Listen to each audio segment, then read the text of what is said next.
La désinformation comme arme de guerre, la France lève le voile sur une vaste campagne russe baptisée Storm 1516. Alors que le conflit en Ukraine entre dans sa 4e année, les autorités françaises dénoncent une opération sophistiquée visant à saper le soutien européen à Kiev. Entre intelligence artificielle, influenceurs pro-russes et médias complices, comment Moscou tente-t-il de manipuler l'opinion publique et décryptage?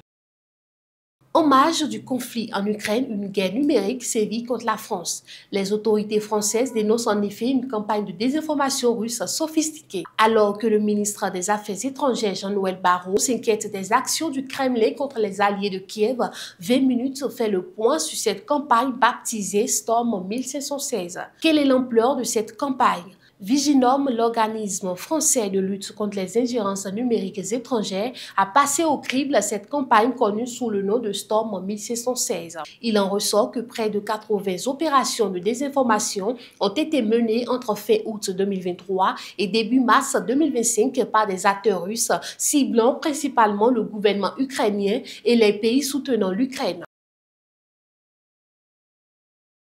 Face à ces actions, le ministre français des Affaires étrangères n'a pas choisi le ton feutré de la diplomatique, préférant porter des accusations directes.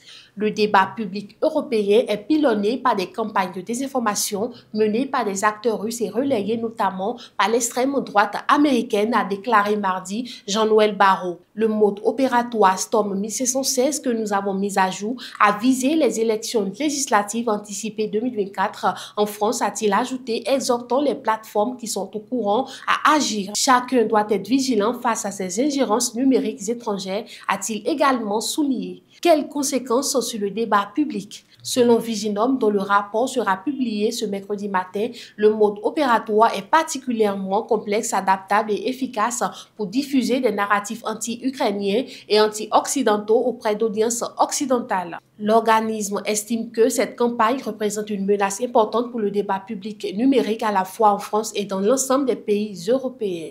Je cite, le Kremlin continue sa guerre informationnelle vis-à-vis de nous, dénonce pour sa part une source diplomatique. Storm 1516 constitue une nouvelle preuve de la mauvaise foi de Moscou et sa non-volonté d'arrêter l'escalade. Comment fonctionne Storm 1516? La particularité de Storm 1516 est d'utiliser l'intelligence artificielle pour mettre en scène des individus à visage découvert et le recours des acteurs amateurs contre rémunération. Viginum évoque en outre le rôle d'influenceurs américains pro-MAGA ou d'influenceurs pro-russes comme le français Adrien Bouquet, ancien militaire français exilé en Russie, pour amplifier la diffusion de fausses informations. Enfin, un soin particulier est accordé au blanchiment des contenus via des médias notamment africains. Quel est l'objectif de la Russie?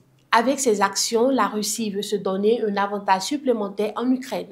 La cible principale de Storm 1616 est le gouvernement ukrainien, probablement dans l'espoir d'entraîner la suspension de l'aide occidentale, note le rapport de Viginum. En conclusion, Storm 1616 illustre la nouvelle dimension de la guerre moderne, une lutte où la désinformation renforcée par l'intelligence artificielle et les réseaux sociaux devient un enjeu stratégique majeur. La vigilance collective, la capacité à détecter et déjouer ces manipulations sont cruciales pour préserver la souveraineté info-numérique de nos sociétés. Comprendre ces enjeux, c'est aussi se donner les moyens de défendre la démocratie face à ces menaces sans précédent. Ce sera tout pour l'actualité internationale de ce 7 mai 2025. Merci de nous avoir suivis.